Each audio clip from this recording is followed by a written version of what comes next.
Bienvenue dans le 6e magazine Objectif Rio. L'échéance olympique approche à grands pas et dans ce nouvel opus, nous vous emmenons en Hollande. C'est là que le célèbre CHIO de Rotterdam accueille 2 Coupes des Nations, une en dressage et l'autre en saut d'obstacle. Un rendez-vous aux avant-goûts de Rio où les sélectionneurs des 2 disciplines continuent leur examen des troupes françaises. Pour conclure ce magazine, nous allons retrouver Roger-Yves Bost sur ses installations en Île-de-France. Il est dans la course à la sélection olympique et aujourd'hui encore, il rêve de porter les couleurs de la France à Rio.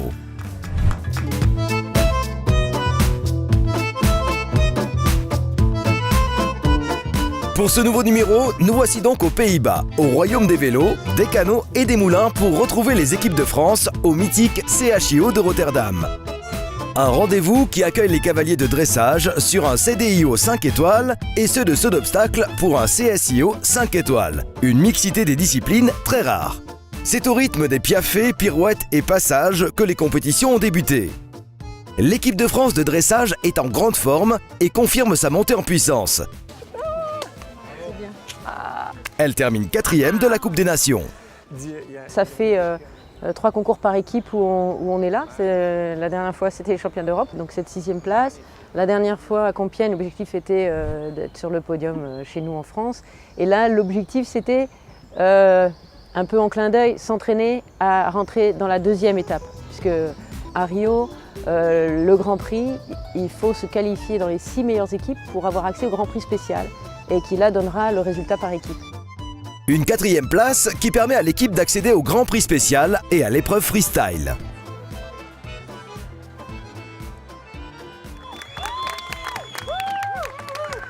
Je suis super contente parce que mon cheval évolue toujours.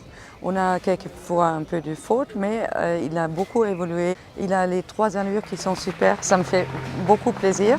Et c'est bien pour l'équipe, je pense que tout le monde a évolué. Avec Don Luis, son hongre noir de 11 ans, Karen Tebar réussit une reprise notée 74,400%. On a une 4e place avec une Karen qui est une vraie locomotive pour l'équipe de France. On a des bons chevaux et il nous reste à les monter au mieux possible pour ne pas faire de faute et être au meilleur rang possible, quoi. Karen tire un peu le train pour le moment, mais ce n'est pas seulement que Karen monte bien, qu'elle a un bon cheval et qu'elle a des bons résultats, mais c'est aussi sa manière à parler à tout le monde. Karen, elle ne nous donne pas l'impression qu'elle est plus que les autres et je crois que ça c'est très important, que ça donne envie à tout le monde de bien faire. Leader certes, mais c'est en restant très modeste que Karen distille à ses coéquipiers quelques conseils pratiques simples. Moi j'aime pas trop leur dire « ah oui c'est comme ça », mais il y a des questions et moi j'ai appris une chose, c'est vraiment le rectangle c'est toujours pareil, même aux Jeux Olympiques, c'est le stress ou les choses autour qui font un peu stresser et ça il faut savoir et se préparer un petit peu et se calmer. Rotterdam, c'est donc la mixité des 2 disciplines. Côté saut d'obstacle français, aucune certitude encore sur la composition de l'équipe définitive. À Rotterdam, l'objectif est double, performer pour rester dans la division 1, se qualifier pour la finale de Barcelone et continuer la préparation pour Rio. Pour Philippe Gerda, il n'est pas question de passer à côté d'un cheval en forme. C'est-à-dire que c'est quand même la dernière grosse épreuve qu'ils vont faire, la dernière grosse compétition qu'ils vont faire avant les Jeux. Les Jeux, c'est quand même dans 40 jours. Donc, ils n'ont pas l'habitude d'avoir ces temps d'arrêt-là. Ils auront encore un concours qu'on va faire en préparation. On voulait savoir encore exactement où on en était. Et si on avait besoin de faire quelque chose encore, on a encore le temps de faire quelque chose d'autre que ce qui est prévu. Le CSIO de Rotterdam est donc l'occasion de voir la forme de chevaux n'ayant pas couru de Coupe des Nations cette année. C'est le retour d'Orient Express, JO-JEM et Patrice Delaveau sur un 5 étoiles et de Classique Bois Margot, JO-JEM et Simon Delestre. C'est sûr que la stratégie, elle est faite pour l'équipe et je dois avoir des certitudes que je n'ai pas encore aujourd'hui. Donc ici, je vais un petit peu avancer. La semaine prochaine à Paris, j'espère pouvoir finaliser tout ça et que j'ai après complètement et définitivement mon idée en tête. C'était bien que Classique fasse aussi une Coupe des Nations importante cette année, parce que vraiment les deux chevaux ont de toute façon leur chance pour aller au jeu. Après c'est Philippe qui prendra sa décision. Mais Classique a eu une saison aussi remarquable, donc je pense que c'est totalement normal qu'il ait aussi les chances de venir ici. C'est vraiment que du bonheur d'avoir la chance d'avoir ces deux chevaux-là prêts au même moment et dans un état de forme formidable. On a peut-être une chance d'obtenir quelque chose de magique.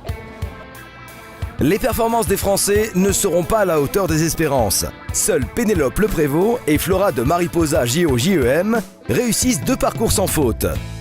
Donc bilan mitigé avec 2 chevaux, 2 couples en contre-performance, puisque en Coupe des Nations, au-delà de 4 points, c'est une contre-performance. C'est bien sûr très lourd. Dans les contre-performances, il y a de la tension. Il y a beaucoup de tension des cavaliers, beaucoup du fait qu'on attend d'eux cette régularité, ces performances. Voilà, donc ça, c'est pas facile. Mais en même temps, on ne peut pas dire que depuis quelques mois ou quelques compétitions, on a une équipe de 5 qui se profile et dont on est sûr.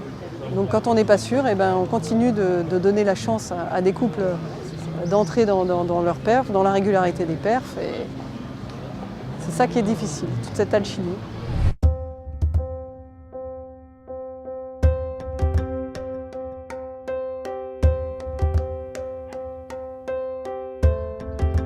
Nous quittons les Pays-Bas et partons à la rencontre de Roger-Yves Bost, au sein de ses installations familiales, à seulement quelques pas de la forêt de Fontainebleau. Surnommé Bosti par son père, notre cavalier a grandi dans une famille baignée dans le monde du cheval.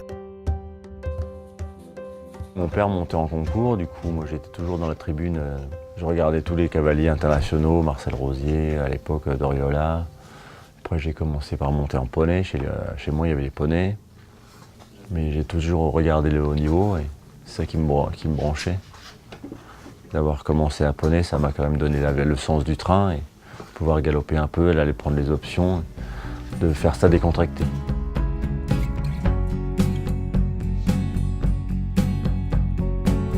Un cavalier d'expérience qui s'est vu prendre les rênes des installations familiales, se transmettant maintenant depuis 3 générations.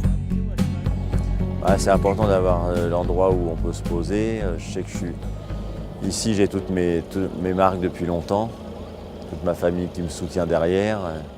C'est un confort d'être chez soi, mais c'est beaucoup de temps. Faut pas arrêter de travailler, parce qu'on doit payer toutes les installations, l'entretien, les grooms, tout. Mais ça, c'est ma vie. C'est important, je pense, d'avoir ça. Je sais que le lundi, je reviens, ça me fait du bien. Je vais en forêt. Et s'il y a un mauvais parcours, il n'y a pas de langue de bois ici. Du coup, on peut se raconter un peu tous.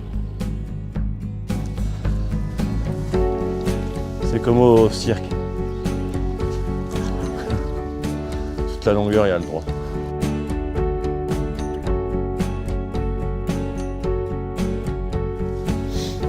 J'aime bien les changer un petit peu de la routine. Ce que j'aime bien, c'est qu'ils soient toujours un petit peu pétillants dans leur œil. On change de carrière, on va un coup dans le manège. En forêt, on peut travailler le foncier. Ils sont quand même toujours contents de travailler. Il y a toujours quelque chose qui se passe. Et le moral est important. Il faut qu'ils soient contents. Ils donnent plus quand ils sont de bonne humeur. Depuis 30 ans, Roger-Yves Bost court sous les couleurs de la France. À 16 ans, il participait à sa première course des nations.